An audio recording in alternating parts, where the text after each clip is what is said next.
What's going on, good people? Today I'm going to tell you about the upcoming Scorpio season 2024, the major highlights, events, and transits. Here is the chart. Hope you are all doing well. Shout out to my Scorpios out here, man. It is about to be your time to shine.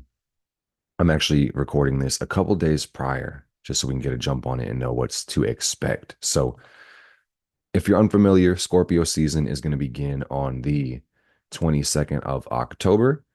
And we've got this whole month until November 21st. So, that being said, I'm going to run you through the major transitions, the highlights, what to expect, how this might affect all of us, and we're going to make the most of it, okay? First thing I want to acknowledge before I start talking about the weather and the numbers and the degrees is that astrology is a really good map, but don't get the map and the terrain confused. The map is not the terrain. Your life happens to be the terrain. So what I really mean by this is at the end of the day, it doesn't fucking matter where the sun is or where Pluto is, as long as you're alive, man, because you have the power of will, the power to create your life. So that's beautiful. And the planets are going to keep spinning regardless. So this energy is just something for us to use to our leverage, to our disposal, and make the best of it. So just want that to be understood before I say anything else. Because really, if I could just summarize the vibe I'm getting from this month is about power. All right. Scorpio is the eighth sign of the zodiac. It's symbolized by the scorpion. Before we put a scorpion there, we actually had an eagle. So very powerful animals. That's the symbol. Scorpio is a fixed water sign. It represents our ability to regenerate ourselves on the deepest level. This is our power, our life force. And there's a lot to be said about looking for that or regenerating it or considering what parts of us need to be let go of or what parts are waiting for rebirth. And if you're in the Western hemisphere, or I could even say the Northern hemisphere, you will basically be going through the middle of fall at this time. And if not, you're in the middle of spring. So interesting times. But regardless, the sun is going to be in the tropical Scorpio. So I'm going to run you through the degrees and how we start and how we end the month. And I'll walk you through the major highlights. And I strongly recommend you follow along with your own natal chart and you pay attention to what houses these planets are going to be going through, not the signs, because I'm going to tell you the signs. What house, what area of your life is the sun highlighting? For example, I'm a Virgo rising. Scorpio is in my one, two, three, third house. You know, if you count Scorpio, I'm sorry, Virgo, Libra, Scorpio, one, two, three. So the focus for me is my third house this month. Communication, travel, the intellect, etc. What planets do you have in the sign of Scorpio? That's my question for you guys. So follow along. Let me know, what major transits and events you're going to be going through during this month. I don't want to make this all about me, but I can refer things back to me and, give you an example from myself. But it's really about us. And for you, it's really about you. So when we start this month on the 22nd, of course, the sun will be at 0 degrees of Scorpio, just beginning its new season. The moon will be in the waxing phase of Cancer and will be pushing towards, or I'm sorry, I'm tripping y'all already. I'm already bugging. It'll be in the waning phase of Cancer, moving towards the new moon in Scorpio. We're going to have Mercury starting off at 14 Scorpio, Venus at 6 Sagittarius, Mars at 25 Cancer.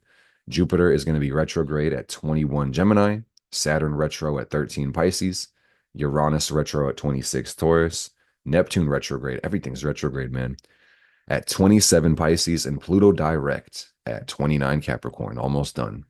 North Node is at 5 degrees of Aries. Chiron is retro at 20 Aries. And 1 month from then, at the end of Scorpio, in other words, when the Sagittarius begins, we'll see the sun at 0 Sagittarius, of course.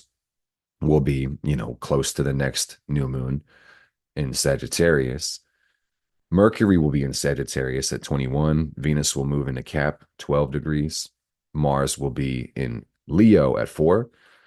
Jupiter moves like a couple degrees back all month, guys. So not much action for Jupiter, still in Gemini, about 18 retrograde. Saturn will finish its retrograde and move direct at about 12. Uranus moves back 1 degree to 25 Taurus. Neptune is almost at a standstill, 27 Pisces. And Pluto will finally finish Aquarius for like the last time in your entire life. Unless you plan on living over 250 years, I really doubt you're going to see the Pluto Capricorn transit ever again in this life. So, pretty exciting, man. We can give it a round of applause, say thank you for the memories, even though they weren't so great, even though they were amazing. Life's what you make it. I'm trying to be funny. It was a good time, but a weird time. North Node moves back to or I'm sorry, 2 degrees back, 3 degrees Aries. South Node at 3 Libra. And then, Chiron moves 1 degree back as well. So, those are the stats. Those are the numbers. Now let's walk through it. Okay, gang. And if you enjoy this video, please do consider leaving a like or leaving a comment. Let me know how it affects you. And let me say, gang, Libra season was intense. And if you didn't watch the video about Libra season, I'll link it down below. And you can do some retrospective analysis if you want. But in my opinion, it kind of felt like this last Libra season was like the pre-Scorpio season. And I don't mean that in the sense that Libra is followed by Scorpio. I mean that for the majority of Libra season, Libra's ruling planet, Venus, was in the sign of Scorpio. So it feels like we got 2 Scorpio seasons this year for real. And to me, it kind of feels like they flip flop because, when we have Scorpio turn this time, Venus is in Sag. It's a little bit lighter now. So hopefully you kind of see what I'm saying. But I also want to just say that beyond Venus being in Scorpio last month, we also had, Mars afflicting the sun damn near the whole month. This Mars square the sun, making a more aggressive and angry and frustrating Libra season. Like, where is the peace? Got to fight for it a little bit. So one thing I want to illustrate is that we start this month with the sun square Pluto. And it's really gonna, peak the day right before Scorpio season starts because the sun is at 29 Libra and Pluto is starting at 29 Capricorn. So we start Scorpio season with a bang this year, guys. And the sun is really important. If we didn't have the sun, we would all die. You feel me? So when we talk about this season of Scorpio, that's based on our transit around the sun in tropical Scorpio. And when the sun gives us life, we all rejoice, right? And the constellation behind the sun, based on our orbit around it, is really the energy we've received from life, the experiences we're attracted to. It's going to show really our energy levels as well, guys. And they've been all over the place, like I said, with the way the sun was afflicted last month, with the Mars square, the need for challenges, assertion, energy levels going up and down. So we start with this big ass rebirth, this square, this 90-degree angle, this tension, this friction between the sun and Pluto. And this is not a bad thing. It's not a good thing, even. It's just a thing. But what I see about this is it's really calling us to be great and to eliminate anything that holds us back from our true potential. And this can be difficult. This is going to require some sacrifice. For some, we might be dragged into evolution kicking and screaming, or some of us may just reject the call of greatness and, you know, decide to be mediocre. And, on average people live average lives. So, hey, if you're on my side of the internet, gang, I just want to say that you have a calling to step it up. You have a calling to go above and beyond. Because I know who I am. I know the type of people I've attracted. I do this enough to be hip to the fact that you wouldn't be able to tolerate my video up until this point if you didn't have a spirit that lusted for more life, that wanted to live your life to the fullest. And the way we start Scorpio season this month is saying, sacrifice is the barrier of entry. And we're going to have to let go of some shit in order to move forward. And I will say that this is an interesting archetype, the Sun Square Pluto. And I could talk about any of these archetypes all day, but my intention is clarity, brevity, depth, and comprehensiveness all at the same time. Wow. So on one note, you got the ego, the Sun, intensified Pluto, ego intensified. And this is not a bad thing. Contrary to what the popular masses will lead you to believe, it's not necessarily a bad thing. You literally need your ego or else you would die. or you'd be possessed by some other entity that could use your ego for some bullshit. Like, in order to even take action in this world, to drive yourself forward, you need an ego. To be consciously aware, you need an ego. All right. But it's about not letting the ego run the show, so to speak. All right. And really, to me, Sun Square Pluto is like a character development month. This sets the tone for the month we're about to have. And it says this might be an intense month for growth, but if you can make peace with that, you'll see a lot of personal advancement and you'll be very pleased with how the month treats you when you treat the month with utmost respect. All right. So, on one note, this kind of makes life have a very serious undertone and it makes you called for greatness. But also, I will say this intensifies the depth of our vision. And this can make it kind of challenging to see the world for what it really is. There's this desire for power that's all encompassing. And this highlights our character on the deepest level, guys. Power is a truly neutral thing, but depending on the quality of your character, you'll seek out to use it in, either generous ways, noble ways, humble ways, or, maybe cruel, manipulative, vindictive ways. And it all just reflects who you are as a person, honestly. That's the funny thing about this astrology report right off the rip is that these are, cosmic insights in the celestial weather, so to speak. But ultimately, the language from the planets is saying what I said before. It doesn't even matter where the hell Pluto and the sun are because it's really about what are you going to do with your life. I would say on a more physical, physiological level, this could also be highly invigorating and liberating, but this could also be kind of exhausting because we're probably going to be purging and eliminating some things within our energy body that don't serve our best and highest good. So, you know, my best advice for everybody during this time is just to be well, be healthy, and to really eliminate, make sacrifices, the things that don't support your well-being and fortitude, and everybody has a different life and different needs, but to get the wheels turning, the question is like, are you sleeping enough? Are you sleeping too much? Is your diet all right? What things do you occupy your time with? What actions do you take? Do these things support your best and highest good? Do you know where you're going? What's the character liability that's holding you back? What virtues do you abide by? What vices do you fall victim and prey to? And I don't want to say victim, but I did. What vices do you suffer from and struggle with? That's a better terminology. So, interesting month for the sun, and there will be some other aspects as well, but just know that it's intense, and with the depth of vision, it can be kind of easy to see your life as pretty insignificant with this sun square Pluto, to feel like you're not special. Like there is so much in this world and we're a drop in the bucket in terms of existence and I'm just a wave on the ocean and I'm going to die at some point and everybody I know is going to die and like what's the point? Right? So I kind of feel like nihilism is at an all-time high too with the sun square Pluto. And we'll get the sun square Pluto twice a year by the way, but it's just something to watch out for. Recognize that one person can change the world. Your will does matter. Your actions have infinite reverberation in the world. So the challenge I think with this one, because the square is pretty challenging, like how can we be confident and bold but not overcompetent, arrogant, and reckless and cruel with our power? It's just it's a delicate line, guys, and evolution is really the only solution.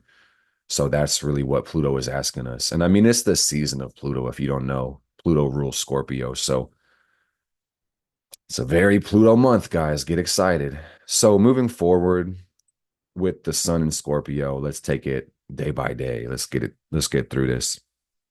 There's some cool stuff going on, gang.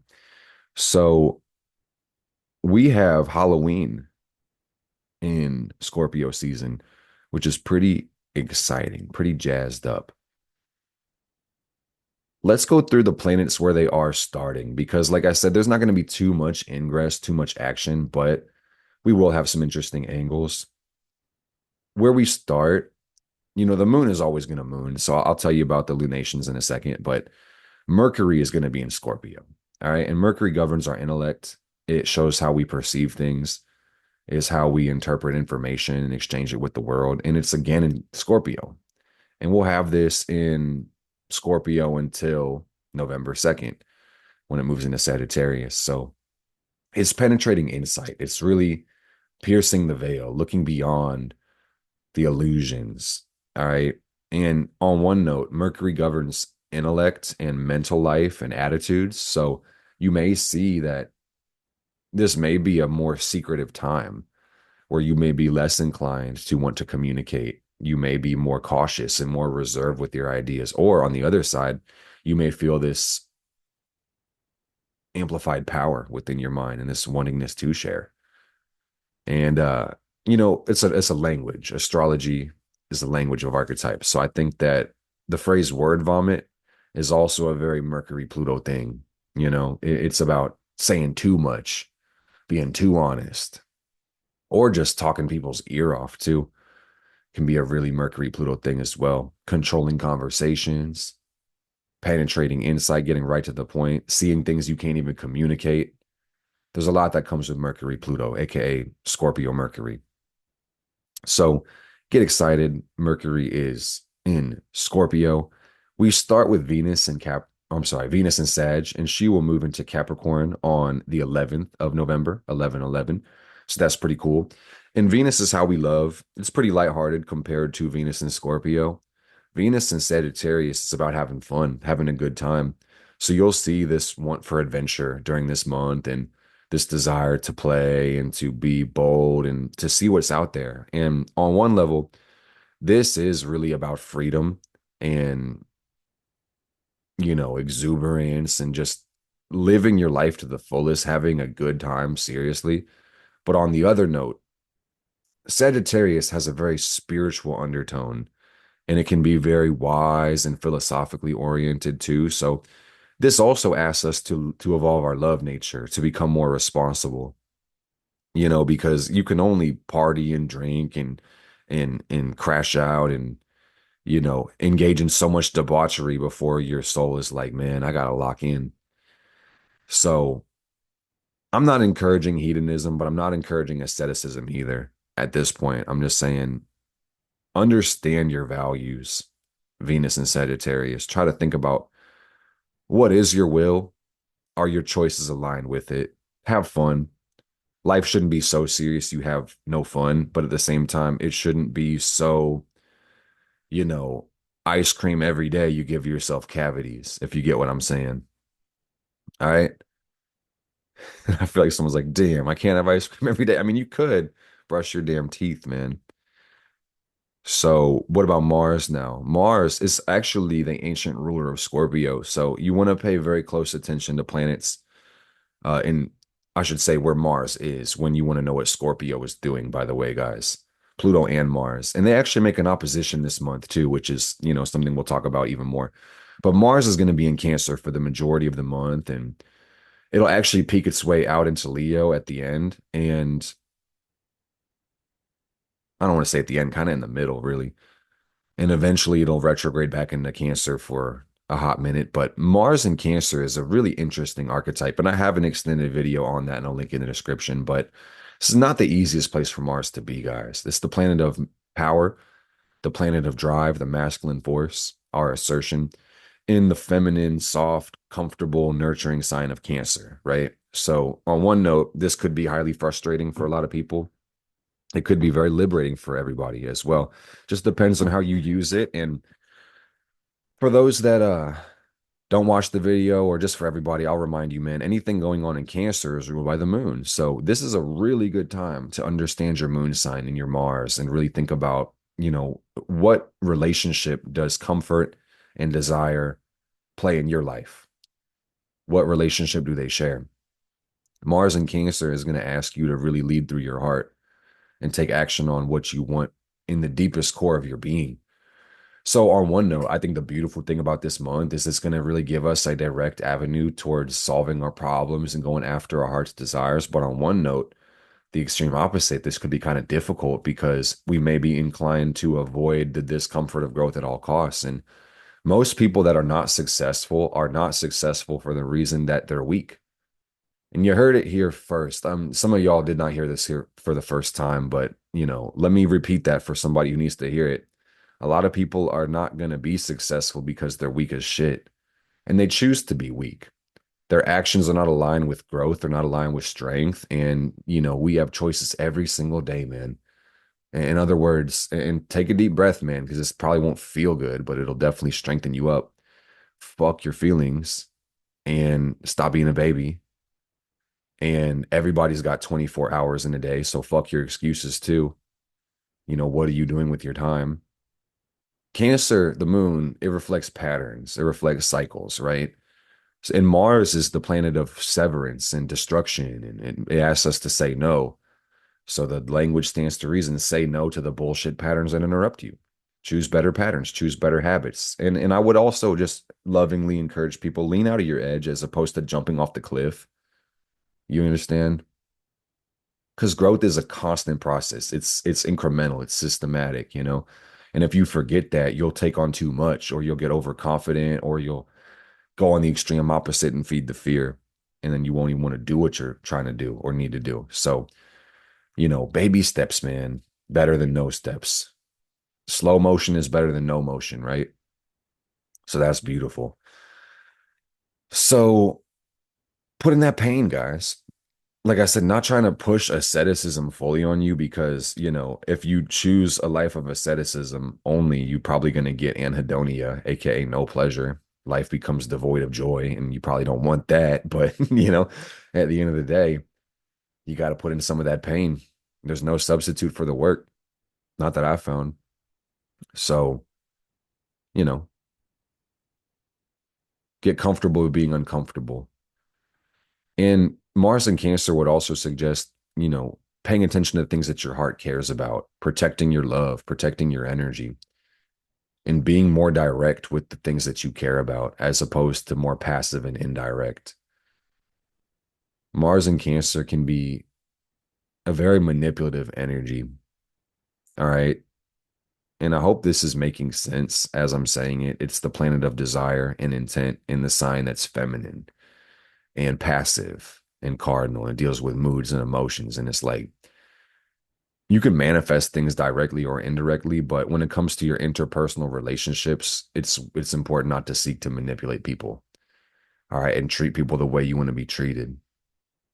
And just ask for what you want, man. That's simply put, the way you do it is like just ask for what you want. All right. And let's talk about Jupiter, Saturn. Jupiter is in Gemini, and we're not going to get much motion with this, guys. Like I showed you, we're only going to get about -2 degrees of movement through the whole entire month. Jupiter is retrograde and moves back about 2 degrees. So, Jupiter is how we learn and grow within life. And this is all about Mercury, the mind, Gemini's energy. So, my best advice for everybody in the season of Jupiter Gemini, especially now in the retrograde, is just make sure you're studying the things that are congruent to your goals. If you don't have goals, you need to start there and write some things down on paper. A life without goals is pretty meaningless. All right. And also with Jupiter and Gemini, this can be really scattering and overstimulating. So maybe you might have too many goals. And I don't like to say that to somebody, man, because it feels judgy. But, if it resonates as an empowering message, take it. If it doesn't, leave it. But if you feel spread too thin, if you feel like you're scattered all over the place and you don't have any fucking time to go after the things that you want, maybe you want to simplify and prioritize and then sequence these things and then think about leverage. Jupiter Gemini is like the definition of overthinking, the planet of expansion and growth in the sign of thoughts and perception. So you see what I'm saying? It's crazy. But I will just say this does advance our mental life and it does help us communicate better and it'll give us a deeper interest in people and ideas and philosophies and all that. And it's just like primetime yapping season with Jupiter and Gemini. So make the most of it. Stay a student, keep learning, never shut your mind. But also, I think with this one, it goes back to what I was saying. You always want to be ready to learn, but you have to be selective of the things that you intake so you don't get distracted. All right. Because it can be very easy to be distracted with Jupiter and Gemini and to overthink and to worry about shit, man, and want to have an answer for everything in the world right now. And that's cool. But at the end of the day, you're not meant to have all the answers. It wouldn't even be a test if you had all the answers, you know? So some of the mystery of life is really where the joy comes into, okay? But Jupiter is meaning. And if you feel like hopeless at any point in this life, or I should say this month, but really in this life, but more so Jupiter Gemini. I'm not putting my foot in my mouth. If you feel like hopeless, confused during this month or the time of Jupiter Gemini, you just want to study, study, pray to the universe, engage in charity, and you'll feel a lot better. All right. Saturn in Pisces is actually ruled by Jupiter and Gemini, and we're not getting much motion anyway. Same thing with this one. We're getting like 1 degree of movement, guys. Crazy. So with Saturn in Pisces, are we loving Saturn in Pisces, guys? Are we tired of it? I'm like getting used to it. It feels like it's gonna be here forever, dude. Like, wow. So Saturn in Pisces is really giving us the opportunity to master emotions and master empathy. And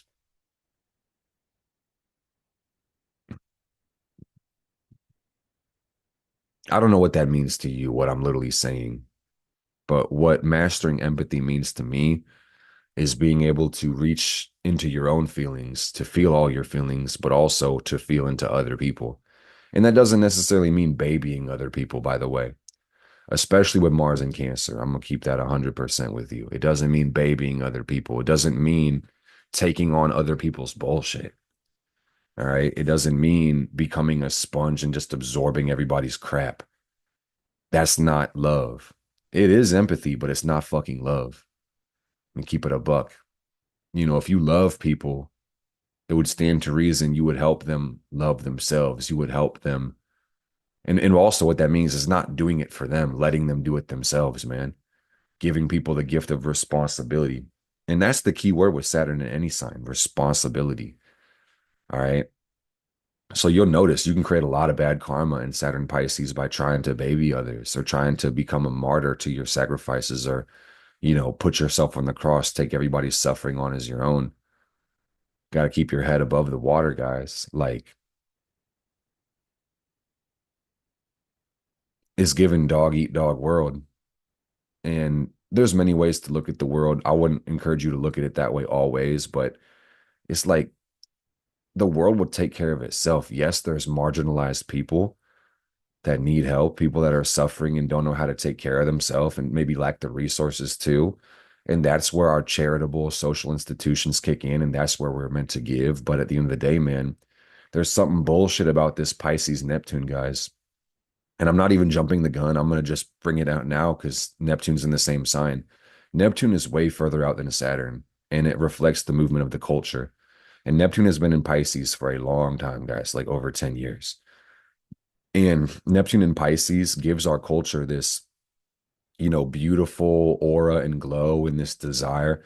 The sign placement of Neptune is the dream of the culture, just so you know. So it's this dream for unification and a dream of perfection and a dream of empathy and compassion and giving and shit like that. And that's cool, but you got to understand Neptune is the planet of illusions. All right, gang. And this also would say that this culture is encouraging weakness.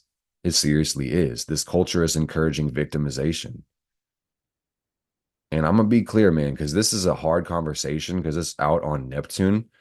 People go through bad shit. And I'm not here to tell you about my sad story, but the shit I've been through, a lot of people would fold like a towel and have every reason to call themselves and identify as a victim if they went through the shit I went through. And I'm not saying this to sound high and mighty, but it's just like you got to recognize, guys, being a victim is literally a choice.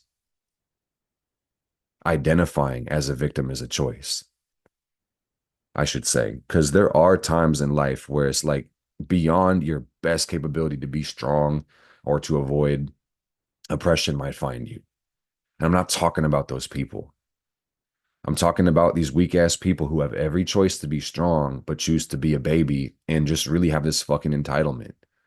Like the world owes them something. It's crazy, man. That doesn't give it, it's not supposed to give you any power, but it's this emotional manipulation where these people can actually siphon power out of those they guilt trip. And it's crazy, man. It's genuinely insane. It's actually crazy. And I don't condone weakness, man. I really don't. Like this is my Mercury coming right through Scorpio at this point. It's like, what's your message to the world? Do you want to tell people to be strong or tell them it's okay to be weak?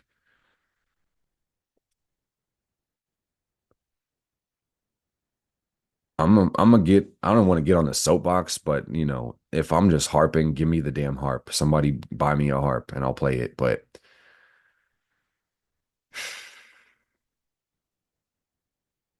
this shit is evident in the plant and animal kingdom, but humans act so morally righteous, they ignore the fact that the strong dominate the weak and the cunning dominate the strong. And this is just the way that it's been in life.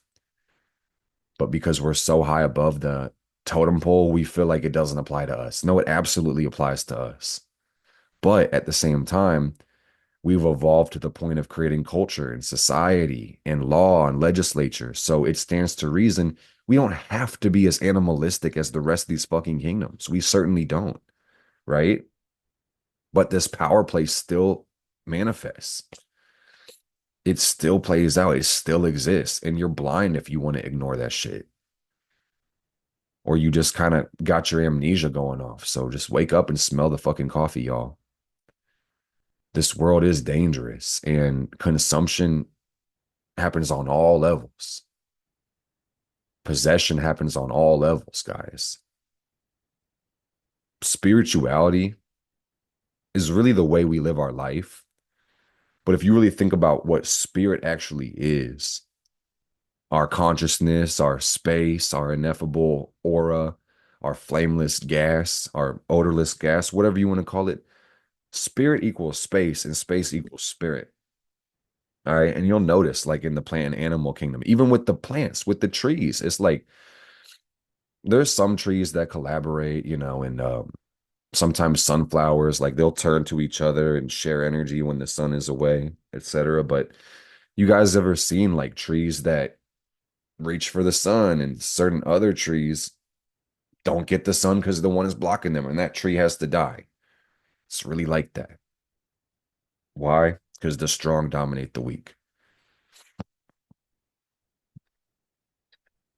So it stands to my reasoning that is, as the human species, with us having intellect, I mean, here we go. This is going to be like a Pluto Aquarius conversation. With us having intellect, with us being able to rationalize and to communicate and to engineer and to build technology, it stands to reason that if we had a moral obligation, if there was one, it would be to, as a society, to compile our brain power and our resources to make sure that we have more sustainable forms of energy and food and shelter and consolidate our space and living areas so we can collaborate in a more safe and effective way, and that we can give more resources to those that need it, and also by and large not have to work so damn hard.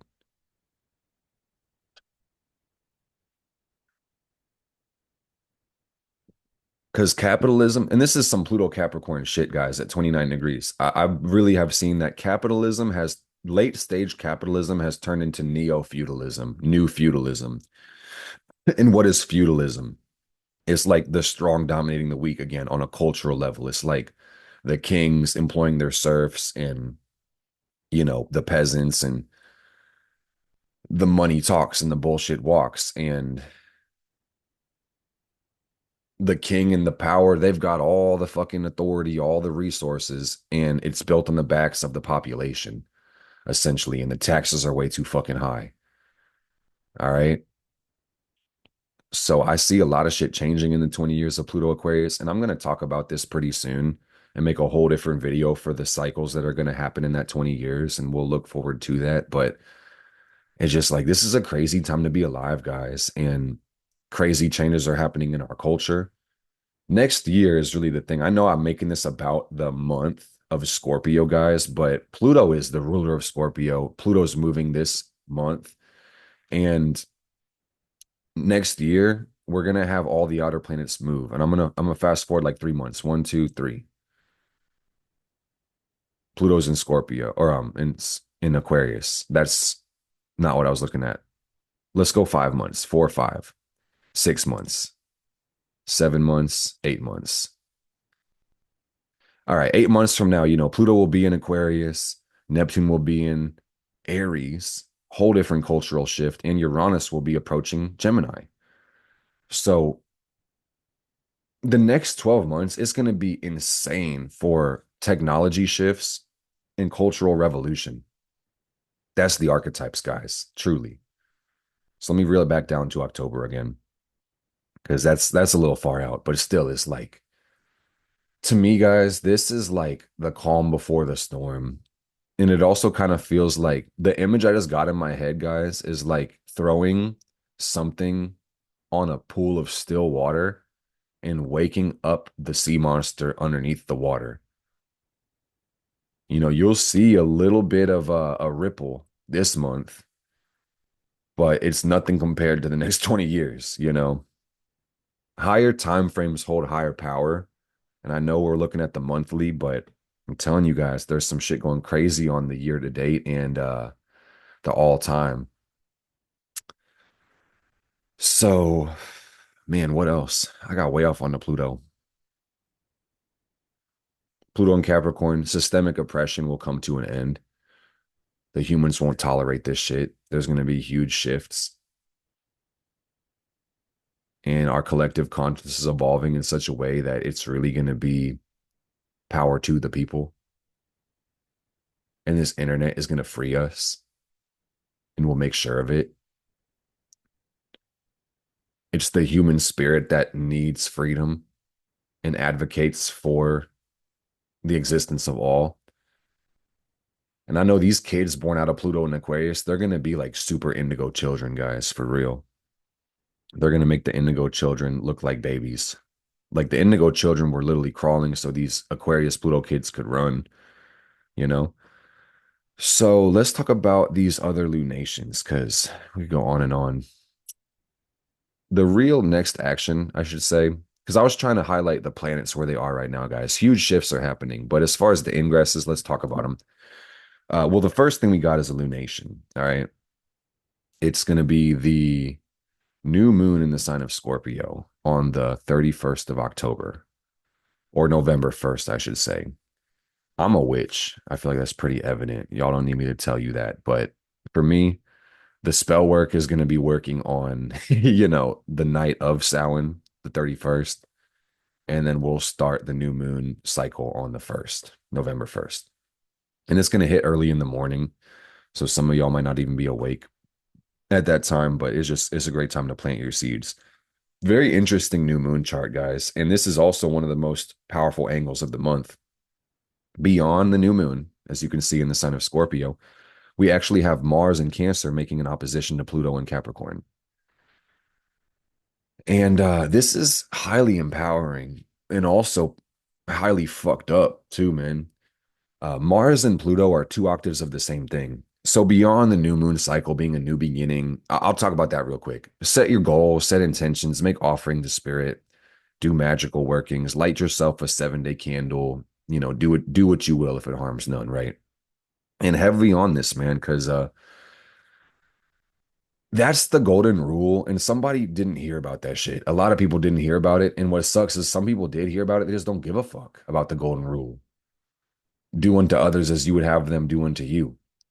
Treat people the way you want to be treated.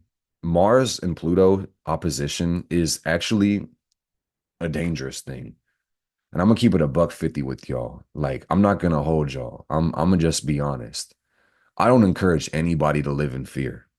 All right. I want people to be strong as hell and know that they can protect themselves. But you'll see in the charts of a lot of people with this angle, trigger warning, like the SA, either giving or receiving it. All right. So I encourage everybody this month to stay powerful and move militant and don't leave your fucking house without weapons. Seriously. And be situationally aware and, keep to yourself and avoid weird people, and always keep your wits about you when you're going on dates or spending time with people, especially guys. Let me be very honest, man. It's something about the testosterone is fucked up. Like, when the girls and even guys, I'm gonna say to everybody, but when you're going on dates, man, it's like make sure people know where you are, and just be cautious for real. Take care of yourself and don't put yourself in harm's way. And life comes with some inherent risks, but it's just like you want to minimize these risks and walk in your power for real.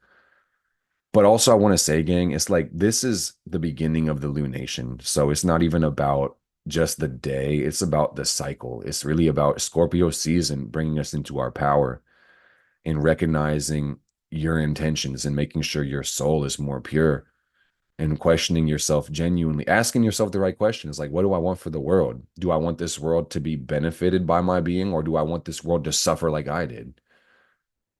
And a lot of people would not admit the latter because of social desirability bias. But I'm telling you, man, some people in their heart of hearts just are so cruel and vindictive, and they just want to punish the world because they lack forgiveness and empathy. And I can understand it. I'm not going to pretend like I'm all high and mighty. I can literally understand why people would be cruel and vindictive and then have that wantingness, but it's just like you grow out of it at some point, man. You truly do on your evolutionary path. And I'm not here again to be morally whatever, but there's the concept of karma, and on a neutral level, what you give, you receive. So you generally grow out of it because you're tired of receiving the fuckery. There's a point in most people's evolution where they hit this breaking point where you're like, I've suffered enough and the world has suffered enough. And the only way to get out of the cycle of suffering is to create a new cycle. Tired of this bullshit. Pluto Mars, tired of the bullshit. So I know this kind of got dark, but let me also say, guys, the most beautiful thing about Mars and Pluto aspects is that it's really about eliminating everything that holds us back from power on a more neutral and slash positive side, you know. But at the same time, guys, this can be cycles of powerlessness or feeling inept. So it is really like, guys, this is Phoenix mode, dark mode, Phoenix mode, Scorpio season for real. So I wish everybody the best. And I just, encourage you to stay strong, stay true to your vision, and be a little selfish, man. Not selfish to the point of harming others needlessly, but not like so selfless to the point where you get rocked to sleep by Saturn and Pisces and feel like you got to go victimize yourself for the whole world. Delicate balance, right? Cool thing about this cycle is the sun and the moon are going to be trying to Saturn. So I feel like this is going to help us be more responsible and more realistic and more sovereign in our own right, too. So I like it. I certainly like it. And what else we got? Mercury opposite. I'll make a whole new video on the new moon, when it's closer to that time and talk about how it hits all the other signs. But I kind of see with Mercury opposite to Uranus in this new moon chart, there's going to be a lot of mental breakthroughs for us this month or mental breakdowns. And sometimes they're pretty much the same thing, but it's just going to be important that you focus on your mental health this month too, guys. Like always, everything is mind. The mental plane sits above all the other planes, like the emotional and the material planes. So mind over matter, but matter under mind. And what I mean by that, guys, is your thoughts can genuinely change your life, but it doesn't matter how much affirmation you do if you poison yourself with processed foods and stay up all night scrolling on TikTok and just waste your fucking time giving yourself cheap dopamine and no real growth and stimulation from actual life force sources. You understand? There's a difference between being clinically depressed and just feeding your body bullshit. All right. There's a big difference, guys. And there's so much cheap dopamine out here. There's so much fuckery that can entice us. And, this world is so interesting because, like, the synthetic processed stuff is so prevalent when it comes to our foods, our drinks, our media, the air, the music. It's like, this world is tweaked out, y'all. It's tweaked out. So I kind of feel with Uranus and Taurus, it's like, can we get back to our roots a little bit? I'm not telling you to go be Amish or whatever, or go like live in a commune, but Just give touch grass and go get 15 minutes of sun a day at least. You know, take your vitamins, eat some more food that's good for you, makes you feel good. Not even the short term, but I'm talking like the sustainable energy. You guys get the point. I need the harp again. At one point, bro, mark my words, man, I can imagine me doing these breakdowns like probably within the next 5 years, and there's gonna be some dude playing a harp behind me just so I could harp a little harder for real. And I'll be like, am I harping? And he's like, no, I'm harping. Go on, dude. Keep going. Keep going. Because you haven't even started to harp. We got so much more we could say about this. And new moon in Scorpio is the underworld journey, guys. It's really, like I said, kind of an ominous tone at the beginning of Scorpio. And then when we get the new moon kicking off on November 1st, it's like Scorpio season really begins. Even though we're already 9 days into it, it's like now we're getting the rebirth, the new cycle, the lunation starting in Scorpio. So please, for the love of God and all that is holy and unholy, look at the house that you have Scorpio in and understand that this is going to be where new energy comes in, where you need to plant seeds and really nurture your garden. And like I said, I will talk to you about this, but be aware of it, okay, guys? Be aware of it because I can't spoon feed everybody. I would love to. I mean, that's a limiting belief, man. You know Tony Robbins? If you don't know Tony Robbins, look him up. But he wrote a best-selling book and he gave all the profits to feeding needy people. So it's like you could definitely feed a lot of people for real. I digress though, man. So let's keep moving forward. New moon in Scorpio, trine Saturn. It's time to boss our lives up and to be stronger, move militant. All right. And the strong are meant to protect the weak. That's what the whole point of being strong is. All right.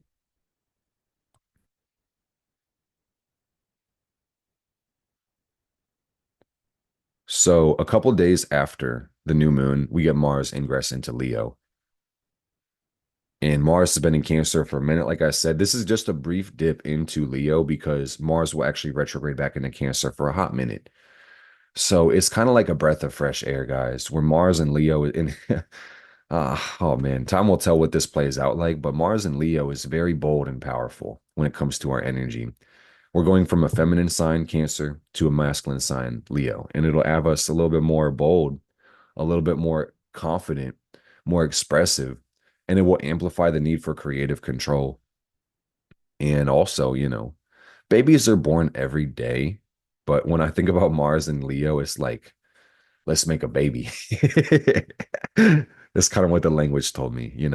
It's funny. I'm funny. I'm witty. Haha. But creative control. It's like everybody back off. I got this. Let me do my thing. Let me take center stage.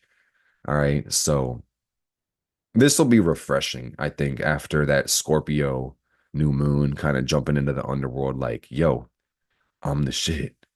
I'm the one. The sun revolves around me, bitch. He is feeling like that.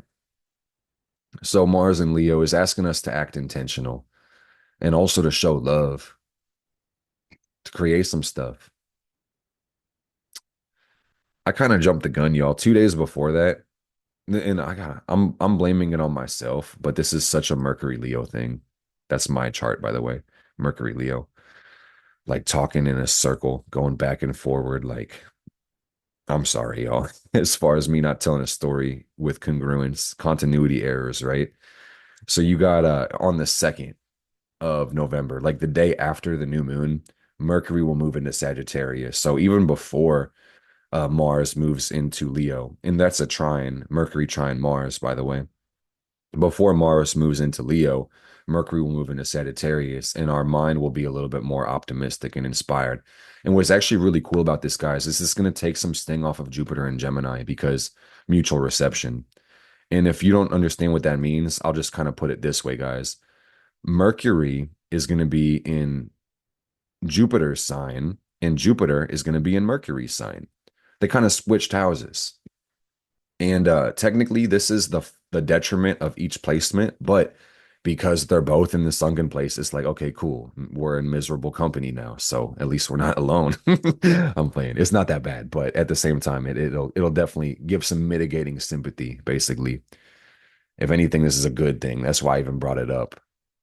And again, it's the Uranus part of me that's saying it's literally not good or bad, but I choose to believe life is good. So I'm going to push you towards the positive. So, Mercury in Sagittarius gives us a more wide angle lens. And I hope I'm making sense, guys, with this mutual reception thing. These are almost the exact same placement, truly.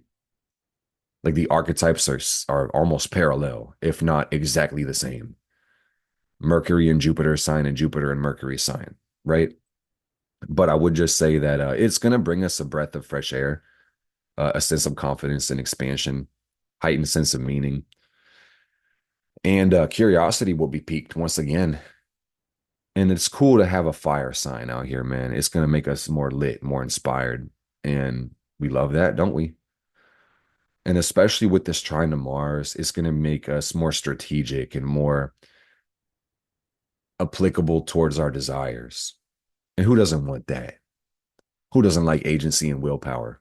I'll tell you who. Victims and babies. That's who. Don't be like one of these Buster Browns, man. Tell them to get out of town. Kate rocks, bitch. Little bitty bitch. Get the fuck off my dick. Yes, and what else we got going on? Yeah, so the Mars Pluto opposition, it's really going to be over a week, guys. But like I said, with this being the part of the lunation cycle, the very beginning, this will kind of echo into the month until that new moon in Sagittarius.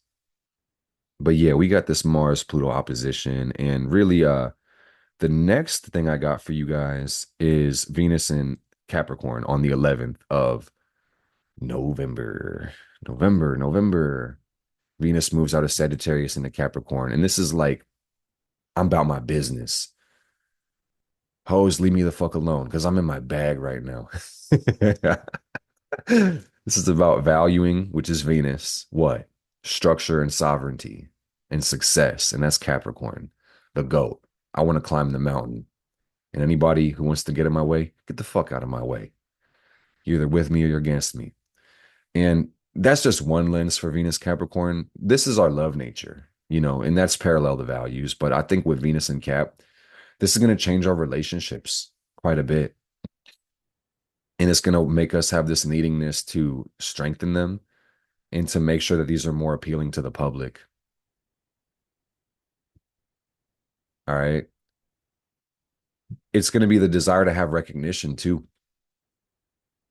which in itself is neutral. So just something to think about and determine, how do you want your life to play out? What do you want to be known for? I like this because Venus and Cap is about long-term values, like beyond what this feels like today, what we're doing in the short term. Is this sustainable? Is this full of integrity or some bullshit? It's given, if I can't do this forever, why would I want to do it for a day, really? So this is going to test a lot of people's relationships. I mean, Venus has been going through some chop this year for real. And we love it. Venus has been through a lot in the last couple years, I will say. I don't want to go too far in the past, but some of y'all know she's been through quite a bit lately. And I'm I'm gonna bring this up because I can't ignore this. I almost felt like not talking about it. I kind of got the hunch to leave it alone, but here I am. I'm just gonna lay it out on the table for you guys.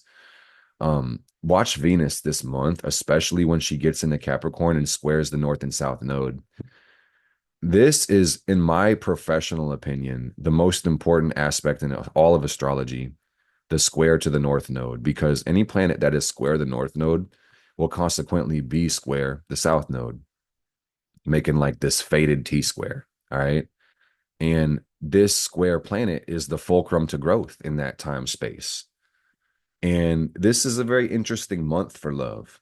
Beyond Venus being in Sagittarius and a lot of you Pluto Sag motherfuckers being, tested with the Venus Pluto cycle being reborn, Venus square the nodes is going to have us check our values and make sure we're being responsible and not being, unchaste and selfish. Netzach energy, Venus energy, virtues or vices, pick one, right? So, and I will say this is not a good or bad thing again, but it's just a very intense and serious thing, guys. So it's going to be a very interesting month for relationships for a lot of us, where, I mean, some would say that the nodes are very karmic, okay? And karma is an Eastern concept, which I think that we're all trying to understand to the best of our ability. And karma goes a little bit beyond just cause and effect, but that's the best way to explain it to Westerners, in my opinion, even though it's a little deeper than that. But you may see really important people come into your life at this time during this month, guys. I mean, and regardless of how that plays out, you are the one. Your love is what you need, regardless. That's why Venus rules Taurus. So I don't got too much else to say about this, but also make sure you get your money right, get your money up, and then get your funny up. All right. Let's see what's next. I think it is that full moon. So we get a full moon in the sign of Taurus. Where else would it be in Scorpio season, really? And that's a trick question, guys. Literally, I don't know if you know this, but in the season of Scorpio, the full moon can only be in Taurus. And this is just the thing about the lunation cycle. Like there's a literal pattern to the full and new moon cycle. It goes new moon, full moon, new moon, full moon. And we might get a blue moon every now and then, but the new moons are always conjunct the sun and the full moons are always opposite the sun. So you'll see the pattern the more you look at this, okay? And the full moon in Taurus is beautiful. And this is one of the best full moons of the year. The moon is going to be in the sign of its exaltation. So what that basically means, guys, is we'll be releasing everything that we truly don't need.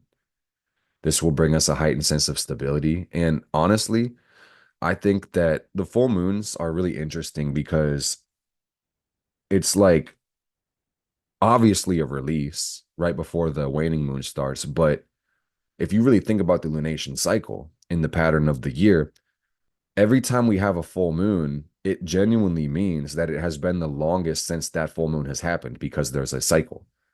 All right. And I hope I'm making sense. I'm sure some of y'all already get what I'm saying, but think about it this way, guys. Let's say that you were playing like some video game or something where you had like you're in a room full of cups, right? And they're just filling up automatically with water pumps, and you don't want them to spill on the ground because there's stuff on the ground that you don't want to get wet. And it's like they're all filling up at different rates. And you got to take the most full cup and dump it out. And then you got to take the one that's the next most full and dump it out. And it's like playing whack-a-mole or whatever with like angry ass moles. It's like this is the cup that needs to be dumped the most, is what I'm trying to say. All right. So I hope that image gave you something because it's not a like, I don't know if it's actually a bad example or a good example, but it just like kind of the way my mind is showing it to you right now. This cup has to get dumped out, guys. And Taurus is beautiful. Taurus is ruled by Venus. It's one of the best signs, in my opinion. It is really not the best or the worst, but Taurus is everything we need. Taurus reflects life, our values, food, shelter, money, possessions, all the good shit that makes life sustainable, truly.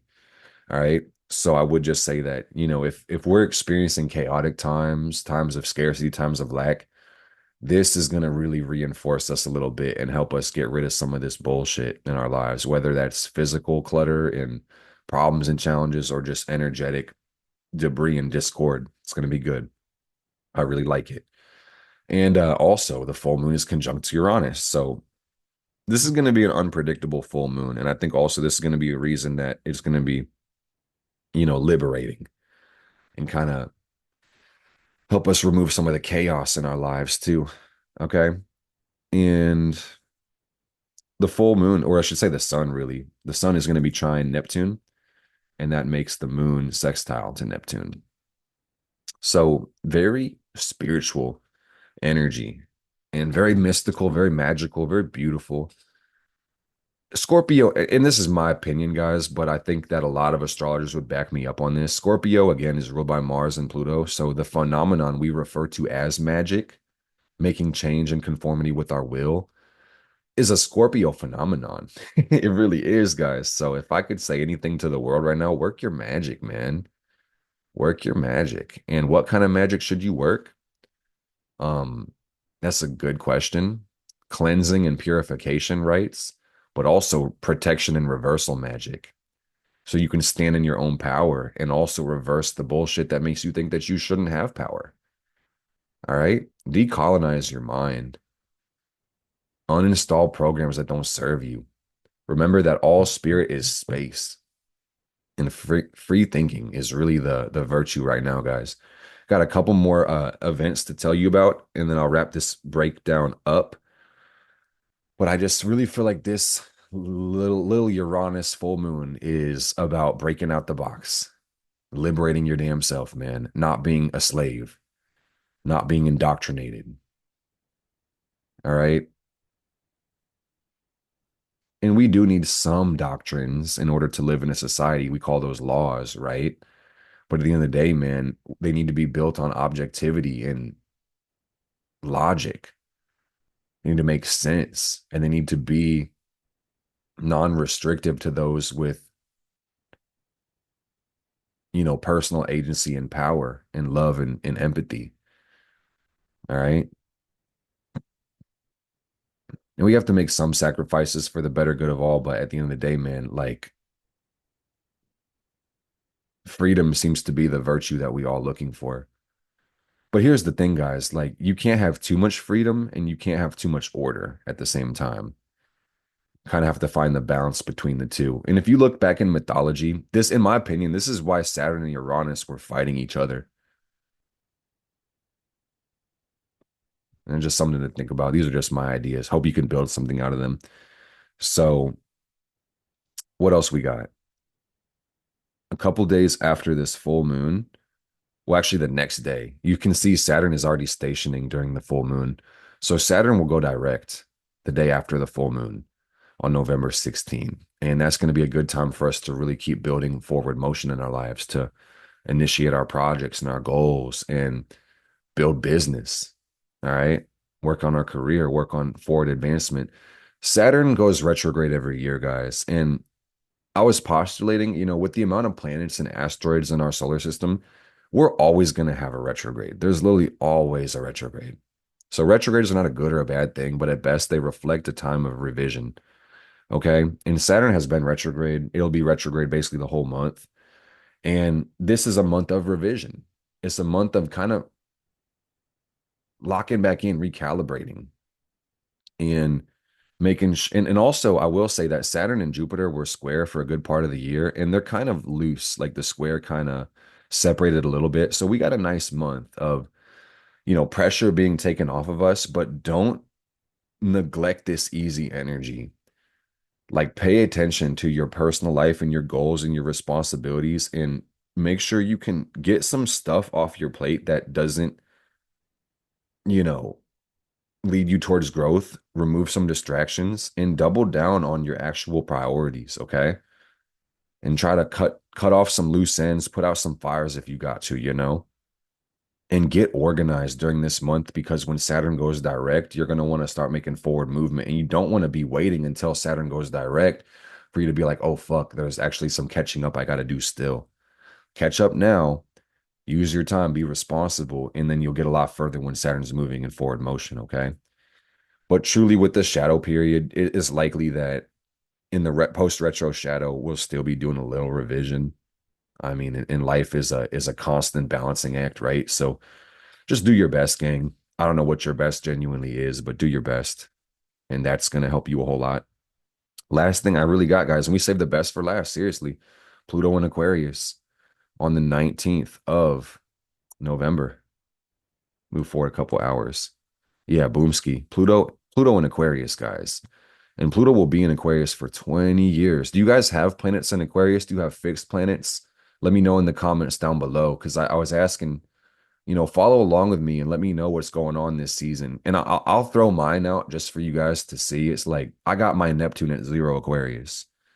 So Pluto's been kind of messing with my Neptune for a minute. I got my sun at 6 Leo. Pluto will go opposite my sun. I've got Saturn at 3 Taurus. Pluto's going to square my Saturn. You know what I mean? Like Pluto will conjunct my natal Uranus at 10 degrees, like years from now. But I'm excited for Pluto and Aquarius. It's going to be a really good time going through my fifth and sixth house. It's going to help me build more and change myself and be more healthy and really give my true service to the world. I'm so excited for this. I'm so excited. This is the best time probably of my life. My life will always get better. Pluto and Pisces is going to be even better, man. But yeah, I'm going to see some good shit coming in Pluto and Aquarius. But what does this mean for the world? Gang, time will only tell. All right. Pluto is the reaper. Pluto is like a plow. And don't get hit by the plow. That's the first thing you need to know about the plow. Don't get hit by it, okay? Don't get hit by the plow, man. And what does a plow do? A plow turns over the earth, all right? So we can plant seeds. All right. Pluto is also the great revealer. It purges and eliminates. And this is the slowest moving planet in this chart. I say this chart because believe it or not, guys, there's planets past Pluto that orbit the sun, like Eris. And there's even a planet past Eris that we don't even have like a mythological name for yet. It's like one of those scientific like RB 46,000 or something like that. That's not what it's called, but you get the picture. It's like numbers and letters. It's crazy. And it affects our solar system because it's part of our solar system. And that's something to think about too. And on that spectrum of thought, guys, we launched the JWSS telescope not too long ago, and I mean like a couple years ago. So I promise you, there's going to be major advancements in astrology in the next 20 years, especially with the advent of AI. ChatGPT was launched last March, I believe, when Pluto went into Aquarius for the first time. And if that tells you anything, it's like the robot revolution, SpaceX, Tesla, robo taxis. Elon made a freaking house robot. I saw this TikTok. He's like, he threw the tray at the robot. He's like, roll me a blunt. And he's like, I'm tired. He's like, I don't give a fuck. I'll unplug your battery. Make that shit fat. These house robots are going to be crazy, man. Would you trust a robot to babysit your kids, guys? Let me know. Bro, that shit would be crazy.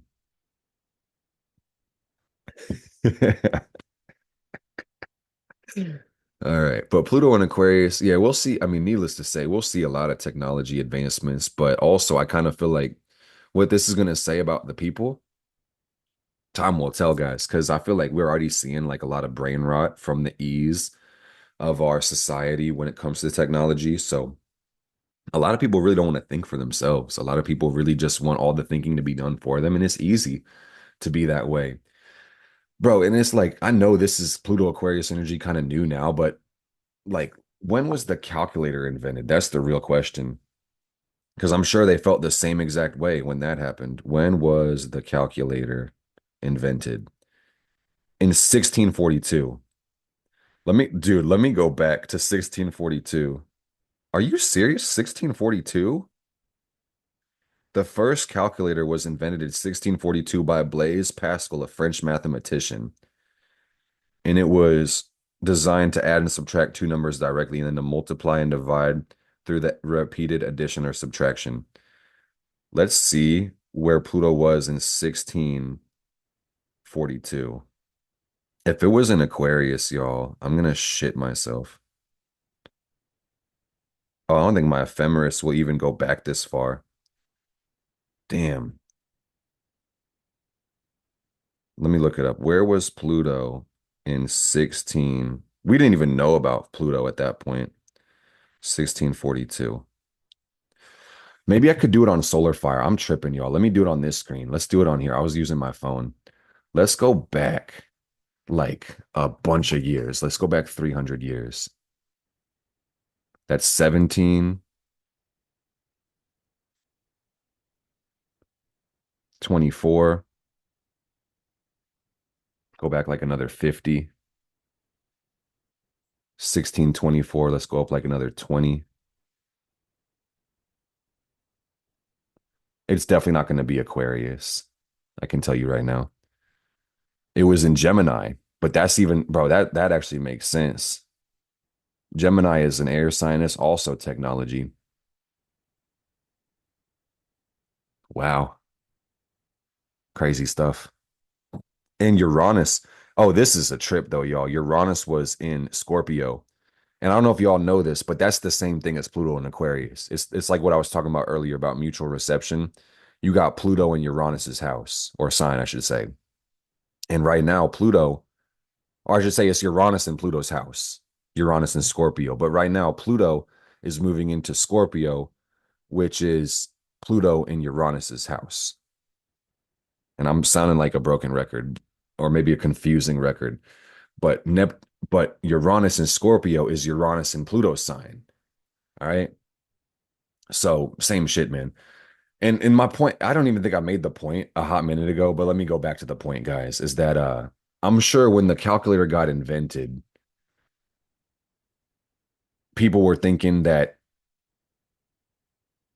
the dude who made the calculator, what's his name? Blaise Pascal, they thought he was hot shit. And they're like, you're a genius, man. Thank you so much. They thought he was Steve Jobs with his goddamn iPhone. And they're like, man, you changed the game.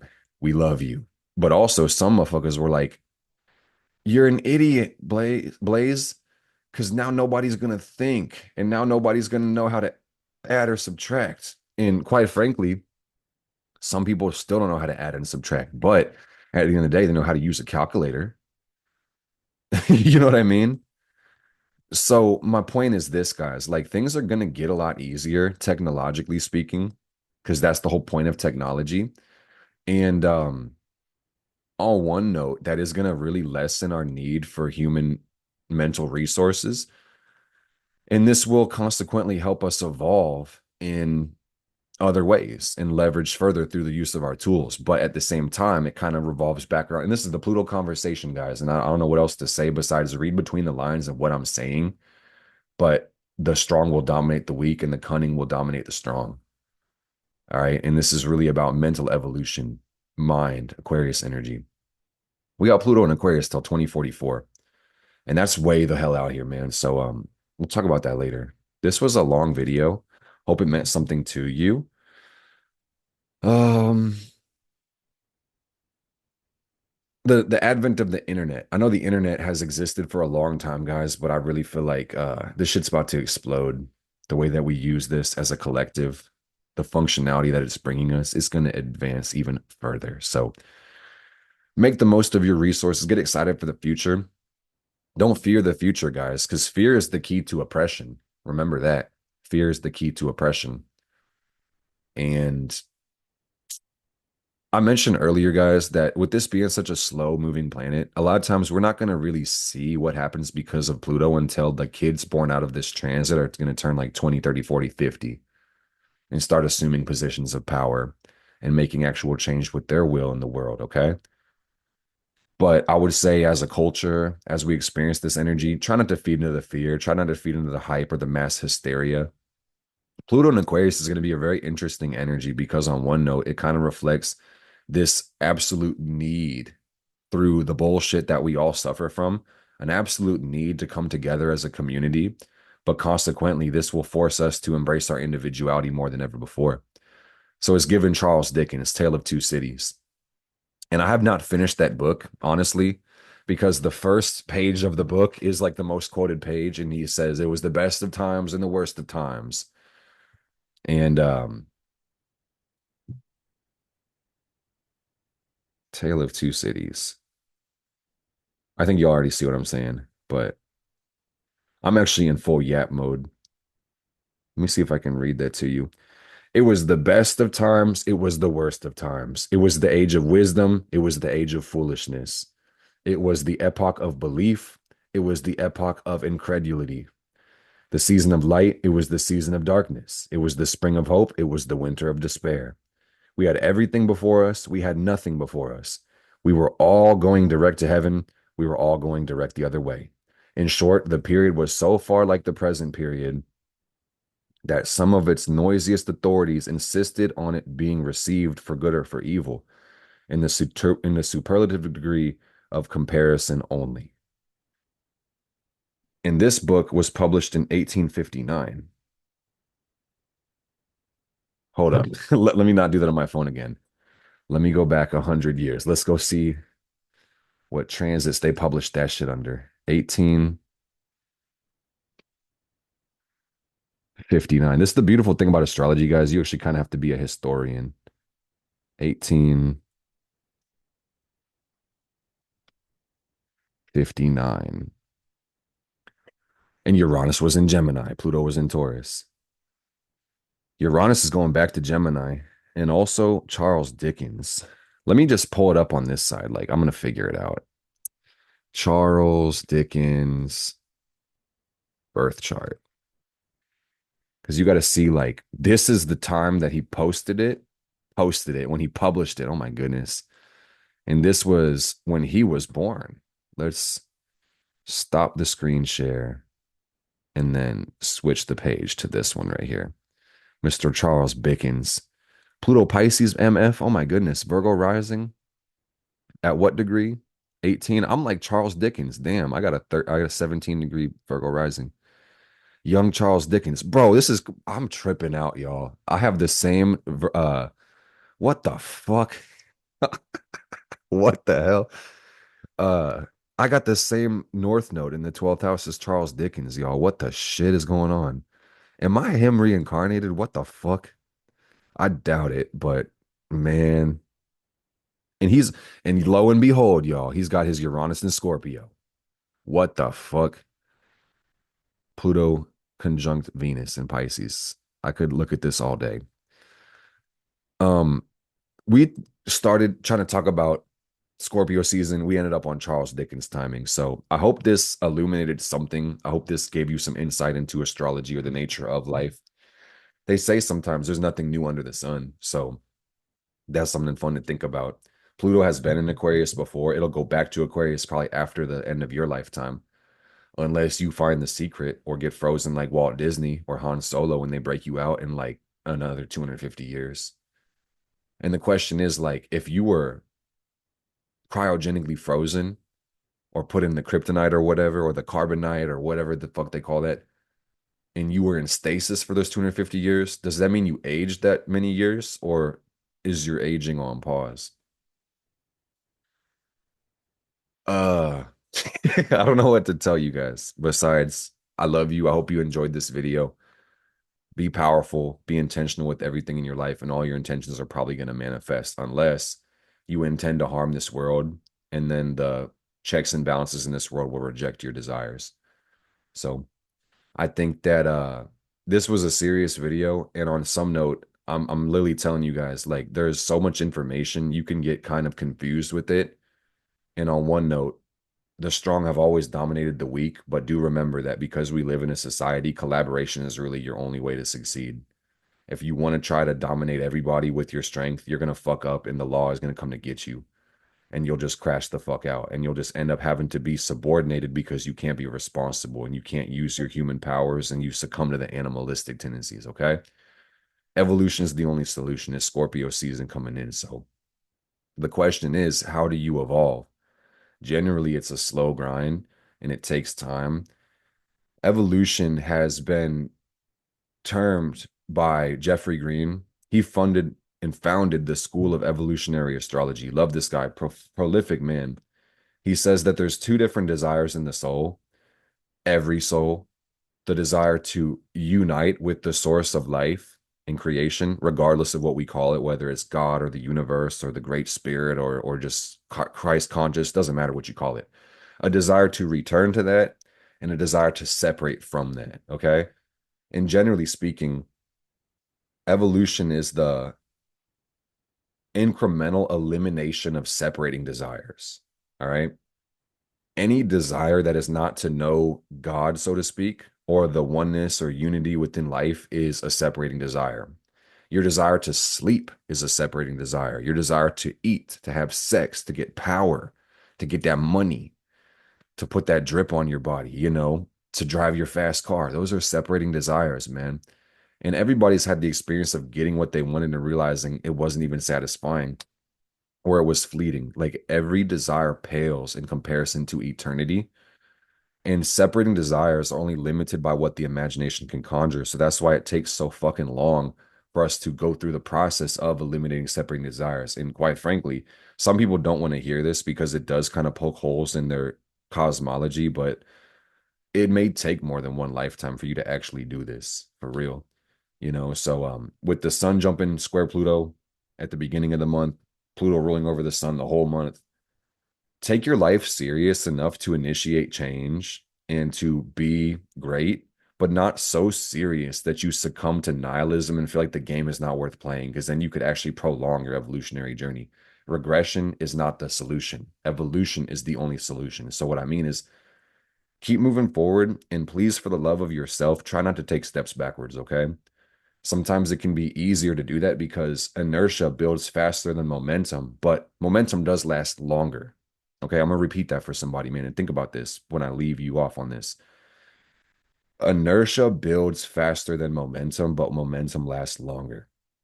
So it can be a lot easier just to throw in the towel and live a mediocre life of complacency and just kind of skate by. But at the end of the day, man, when you really put in that motion, you'll really be stuck and addicted to personal growth and getting better and better. And the only person that could decide that you don't get better is you. Okay? So that comes with love.